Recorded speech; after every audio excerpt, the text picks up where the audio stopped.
The kitchen smelled of vanilla and warm strawberries that morning in our modest Indianapolis home.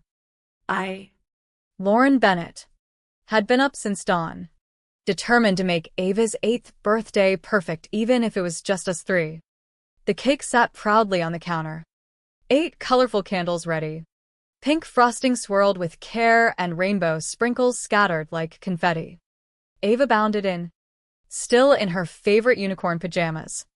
Her dark curls tousled from sleep.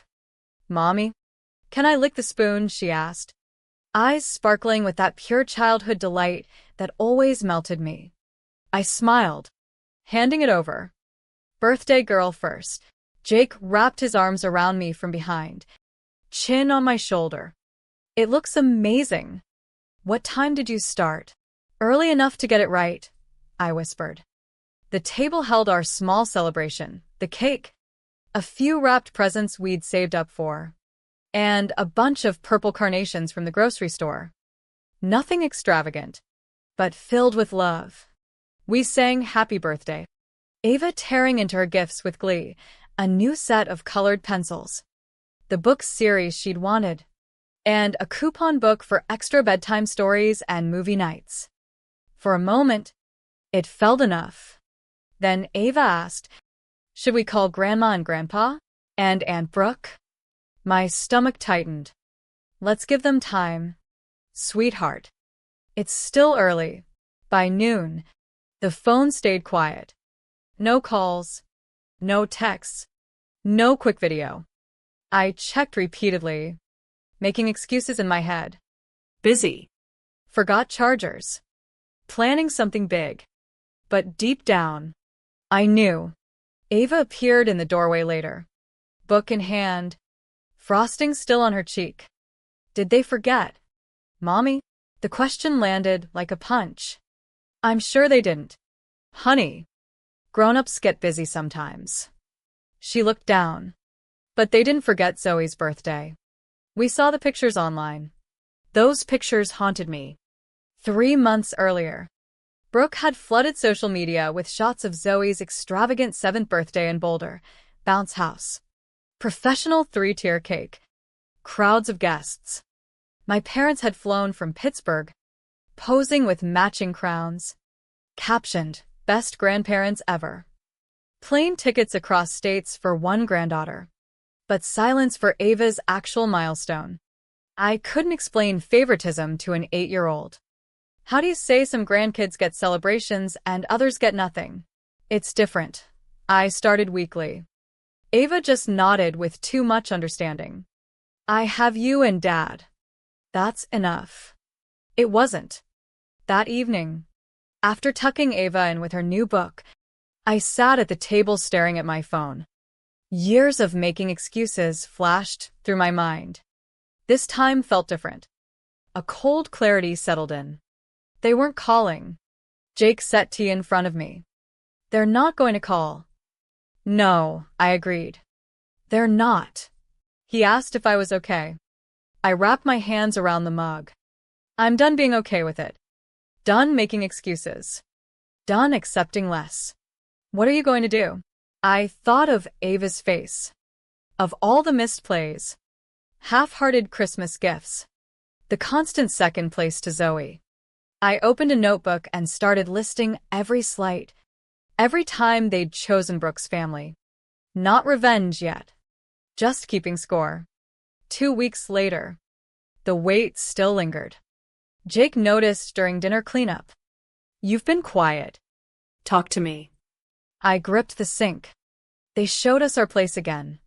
"We could cut them off," he suggested gently. "Your family's toxic. Ava doesn't need that.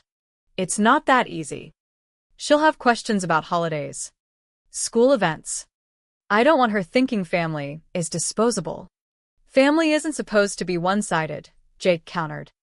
"What are we teaching her by staying silent?" My phone buzzed. Brooke. Her voice was overly bright. "Hey sis. How are you guys? It's been too long. Why don't you come visit?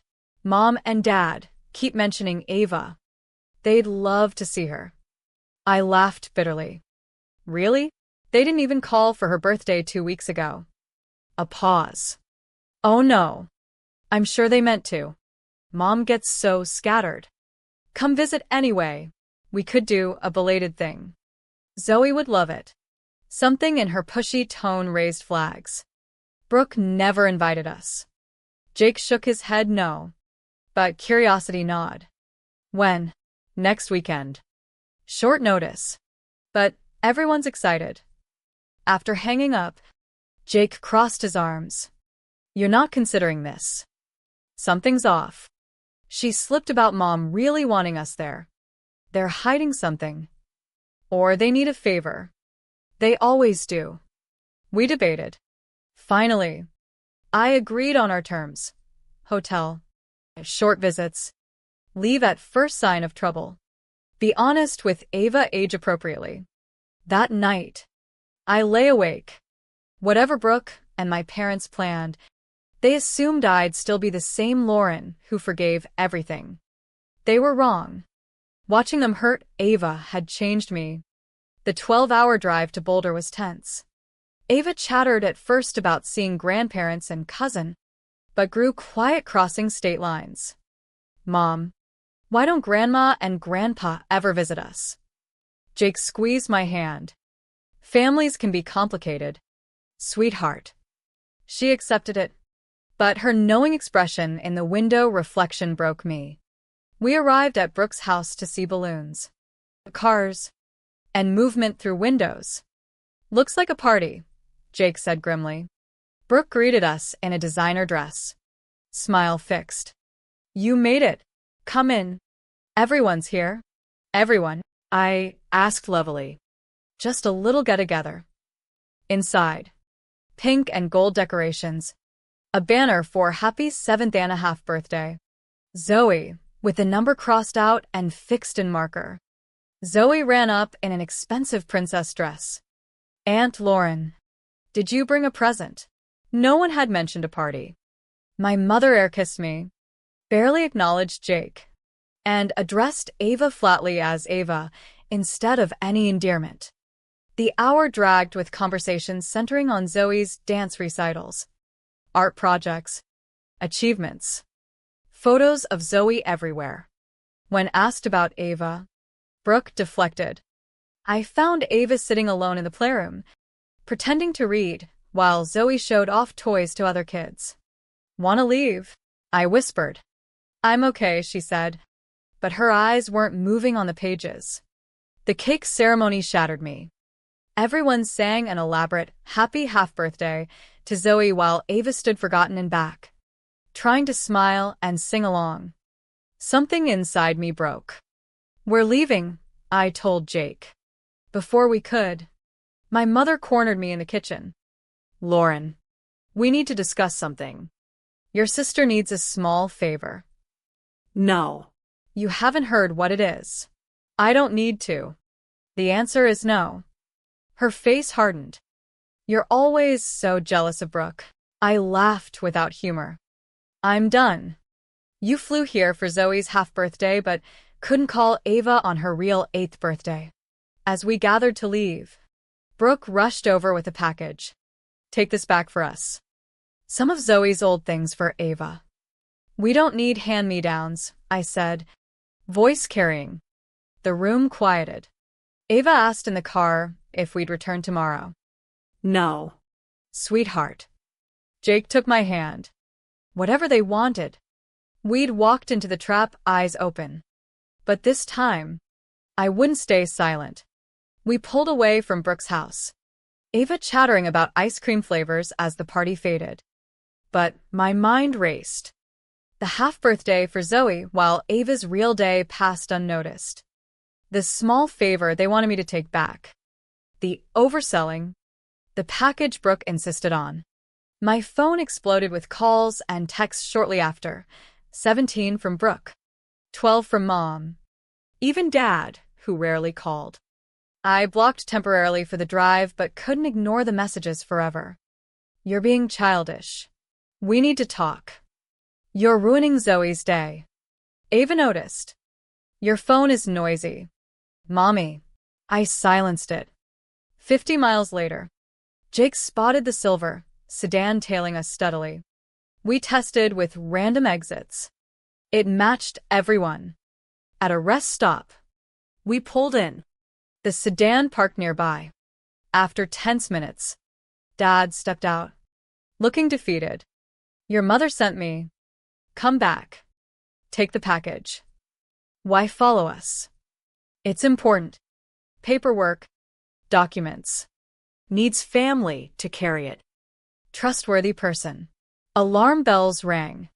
Documents that couldn't be shipped? What has Brooke done? It's complicated. I refused. Dad pleaded about family reputation. Trouble. This could affect all of us. Your reputation?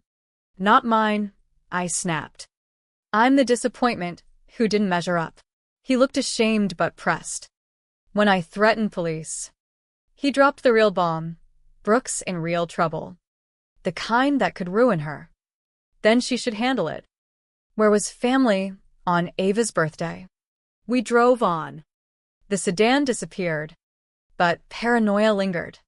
Back home, 3 days of silence. Then the package arrived on our doorstep. No label.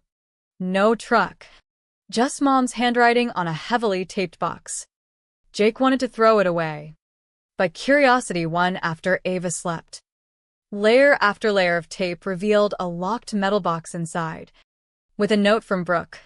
Keep this safe for 6 months. Don't open. Destroy if you don't hear from me. Sensitive documents. Protects the family, including you. More padded items, financial papers with my name. Forged signatures on large loans and guarantees for Lily Rose Investments. Wait. Zoe-inspired name. My credit. Clean and steady. Used without consent. Brooke called when I confronted. It's not forgery. It's complicated. I needed a cosigner. Your credit is perfect. I was going to tell you, but the investment went south. Just hold the originals 6 months. Destroy them. Claim ignorance. You stole my identity. Maxed accounts in my name. Jake pulled credit reports. 3 new max lines we never opened. The locked box held USBs. Surveillance photos of me at work. Our old house. Ava at school over the past year. A draft suicide note in near-perfect imitation of my handwriting, talking about financial shame and burden. She was setting me up, Jake breathed. Stage a suicide. Collect insurance. Erase debts. Pin on me. We broke the lock. Emails with a partner, Derek, about keeping Elle in the dark. The plot was clear. Premeditated fraud. Using me as scapegoat. Possibly worse. I called my company's legal line as an internal auditor. I need to report identity theft and fraud tonight. As evidence spread on the counter, I realized Brooke and my parents had underestimated the daughter they'd always dismissed. My training in uncovering financial crimes would be their undoing. The next days blurred into meticulous documentation. Copies made. Timeline built. Lawyer consulted. No sleep. Just precision. Mom called from Brooke's phone. Sweet at first. Misunderstanding about paperwork. Did you know? I asked. Recording. Pause. Don't be ridiculous. But her slip about the business and worry over evidence, not my safety, confirmed involvement. You always destroy everything. I hung up, shattered yet steely. Jake held me. She knew. We met FBI agent Sarah Lindsay. My evidence impressed her. Surveillance. Fake note. Emails. This looks like conspiracy beyond fraud, possibly murder for gain. Warrants would follow. We relocated temporarily for safety. The calls kept coming. Brooke's lawyer offering deals for testimony. Derek trying bribes about hidden money. I forwarded everything. No deals. Accountability mattered. Agent Lindsay's call came early one morning. Warrants executed. Brooke arrested at home. Parents taken from hotel. Larger scheme uncovered. Investment fraud targeting elderly at nursing homes where Mom volunteered. Losses over $2 million. Forged papers in my name were the escape plan, stage my suicide, pin debts, collect insurance. The words hit hard. But I stayed calm. Victims might get partial restitution. Extended family texts guilt-tripped. Blood protects blood. Think of Zoe. Deleted. Restraining orders filed. We moved temporarily with Jake's brother. Brooke's lawyer pushed for testimony deal. I refused coldly. Actions have consequences. Zoe will learn that. Derek called offering hidden funds for silence. I recorded and forwarded. News covered the arrests. Local family in elderly fraud bust. Ava saw grandparents on TV. Why? They took money that wasn't theirs. Like stealing big. Did they not like us because we wouldn't steal? Her clarity pierced. Maybe. But that's their problem. Are you sad? No, I realized. I'm free. In the garage. I shredded old photos. Fake smiles. Forgotten Ava in corners. Lavish gifts for Zoe. One beach photo from before favoritism set in almost stayed. Then memories of surveillance on Ava. The suicide note. Elderly victims on news. Shredded. No more morning lies. 6 months later. Trial swift thanks to my documentation. Brooke, 22 years. Parents, 15 each. Derek, 8 after flipping. We relocated to Seattle. Clean credit restored. New jobs. Ava thrived. Real friends celebrating her. Restraining orders held. Silence peaceful. One message from a victim's granddaughter. Thanks for courage. Recovered funds kept her grandma in care. I replied. Didn't cost me everything of value. Gave me what matters. No regrets. Family is who shows up. Stays. Loves unconditionally. A final prison photo of Brooke aged and hollow arrived. Deleted. What she did to herself. Ava drew family tree. Us. Jake's brother. Friends. Mentor-teacher. Knitting neighbor. Blood side empty. Decorated with chosen family. Perfect, I said. The fake note went into shredder last. Lies to confetti. Locked house. Listen to Ava's breathing. Safe. Free.